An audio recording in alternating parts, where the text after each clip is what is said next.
Kakauwi ko nga lang pala galing trabaho at gumawa ako ng cheesy egg paratha sandwich. Siyempre, dinamihan ko na para kala mama kala daddy. Mas maganda palang gamitin tong paratha plain kaysa sa porota malabar.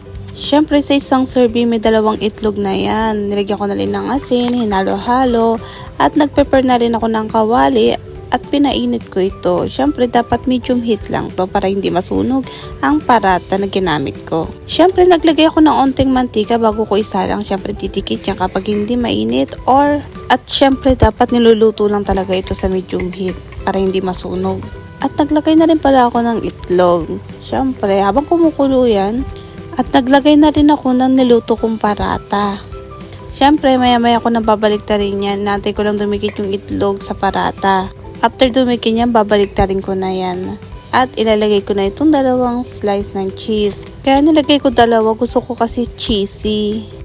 Tapos, depende sa atin kung gusto nyo lagyan ng ketchup sa loob.